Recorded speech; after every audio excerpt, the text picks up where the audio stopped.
जय श्री राम। पिछले वीडियो में हमने देखा कि विश्वामित्र ने राम और लक्ष्मण को वामन अवतार के बारे में बताया।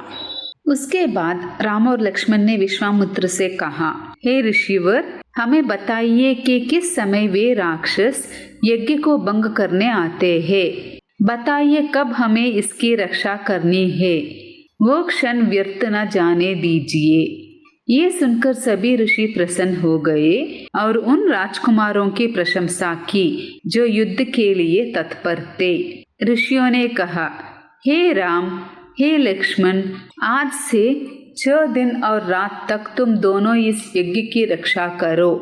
विश्वामित्र मुनि दीक्षा में है और अब मौन व्रत धारण करेंगे। ये सुनकर राम और लक्ष्मण ने 6 दिन और रात बिना सोए तपोवन की रक्षा की। वे दोनों विश्वामित्र की यज्ञ की रक्षा करने लगे।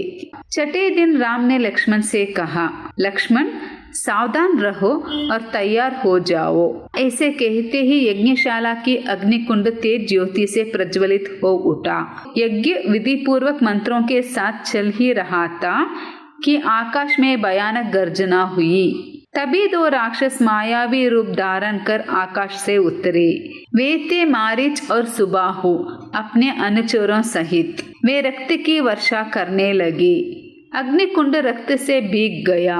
ये देखकर राम तुरंत उस ओर दौड़े और आकाश में राक्षसों को देखा।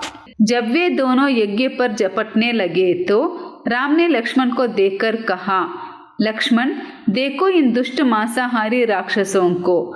मैं इन्हें अभी नहीं मारना चाहता, परंतु मानवास्त्र से इन्हें बादलों की तरह उड़ा दूंगा। फिर राम ने मानवास्त्र को धनुष पर चढ़ाकर मारीच के वक्ष पर छोड़ा। उस अस्त्र से आहत होकर मारीच 100 योजन दूर समुद्र में जा गिरा। उसे व्याकुल और मूर्छित होते देखकर राम ने लक्ष्मण से कहा, लक्ष्मण, देखो ये मानवास्त्र मारीच को भटका रहा है, परंतु उसका प्राण नहीं ले रहा है। पर इन निर्दयी, दुष्ट और रक्तपायी राक्षसों को मैं अवश्य मारूंगा। इतना कहकर राम ने अग्न्यास्त्र उठाया और सुबाहु के वक्ष में मारा। सुबाहु धरती पर गिर पड़ा। फिर ऋषियों की प्रसन्नता के लिए राम ने वायव्यास्त्र उठाया, शेष राक्षसों का संहार कर दिया। जब सभी यज्ञ विघ्नकारी राक्षस मारे गए तो सारे ऋषियों ने राम की प्रशंसा की। यज्ञ समाप्त होने पर जब विश्वामित्र ने चारों ओर शांति देखी तो उन्होंने राम से कहा, हे राम, मेरा उद्देश्य पूरा हुआ। तुमने गुरु वचन को सत्य कर दिखाया और इस सिद्धाश्रम की महिमा को साकार किया।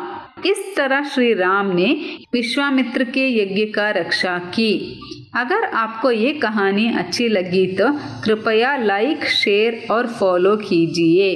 धन्यवाद। जय श्री राम।